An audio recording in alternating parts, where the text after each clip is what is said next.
So far, all the gradients that we've created have been linear gradients, meaning that they start at one color, end at another color. You can add as many colors in between as you like. However, all the colors are arranged along a straight axis. There's another kind of gradient, though, that's available to you inside of Illustrator, and that's a radial gradient in which the colors are arranged in concentric rings. And I'm going to show you how that works by assigning a radial gradient to the background behind the cat, as you see here in the finished gradientcat.ai file. Let's go ahead and switch over to the illustration in progress. It's called highly polished cat.ai. And I'm going to back off a little bit by zooming out so I have a little room to work here. And I'm going to click on the big rectangle to select it with my black arrow key. And then I'll go over to the gradient panel. And I want to use the rich black that I've already assigned to the fill inside my new gradient. So I'll go ahead and grab this color swatch here in the color panel, and I'll drag it down to the gradient bar and drop it at the end right there. So I have a white to rich black gradient. And as you can see, the colors are arranged horizontally, that is along a horizontal axis. So what they really are is vertical strips of color at this point. So we have a bunch of vertical lines of different shades in this case, coursing from white on one side of the shape to black on the other side, to a rich black that is.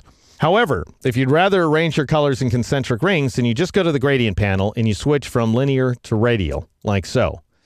And now notice that the gradient begins in the center of the shape and ends near the outside of the shape. And it actually ends with a gigantic circle, as you're about to see. So the first color is going to be at the center, and the last color is going to be around the perimeter of that circle. Typically, when you're creating radial gradients, they start bright and they end dark. If yours is going the wrong direction, then you can just click on the reverse gradient button, which is a heck of a tool. I just got to say, it's a really convenient option. Anyway, I'm going to reset it to where it was before. And then I'm going to go ahead and bring up my gradient tool. As long as the shape is still selected, I should see a gradient annotator. It looks a lot like the annotator we've seen so far, the one that's associated with a linear gradient. The big difference is that when you move inside of this giant circle, you can see the perimeter of the gradient. And so this outside circle shows the location of all of the last colors, an entire big circle of the last color. And anything beyond that circle is just going to be rich black in our case. So what I suggest we do is we go ahead and modify this circle a little bit. Now, you can drag the origin point, once again, the big circle there, in order to change the location of the entire gradient. I'm going to leave it centered inside the backdrop. And I'm going to change both the angle and the location of the last color by dragging this diamond, which is the terminus, of course, of the gradient. And I'm going to drag it up and over. At least that's what I'd like to do. But I'm not changing the angle, I'm just changing the positioning at this point. So I'm just changing the location of that point, which actually works out pretty nicely. I can now see that the circle is every bit as large as the rectangle itself. Now, if you want to change the angle of the gradient, then you go ahead and move your cursor slightly outside the terminus once again, and you drag like so with that little rotate cursor. Going to notice, however, that that's not going to do anything. As long as you don't change the location of that point, then changing the angle doesn't have any effect on the gradient because, after all, you're changing the angle of a ginormous circle. And a circle is always a circle regardless of its angle. So what we need to do, if we want to get different results out of this, is we need to bend the shape into an ellipse. And you can do that by going up to this little icon right there. Notice that guy that's sitting at the top of the circle.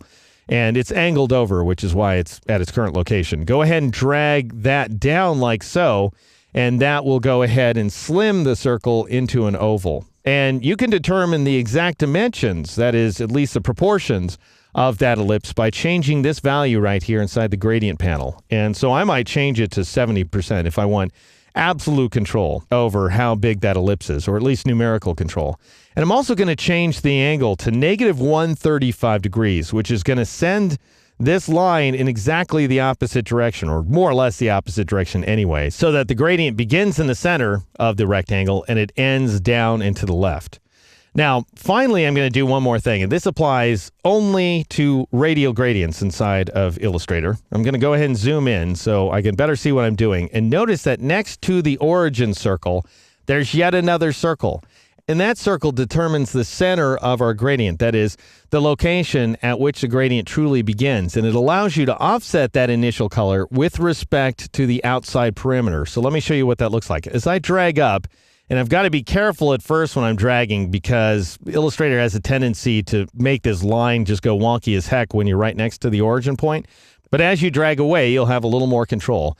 And then once you get that starting point to someplace inside the ear, you can go ahead and release.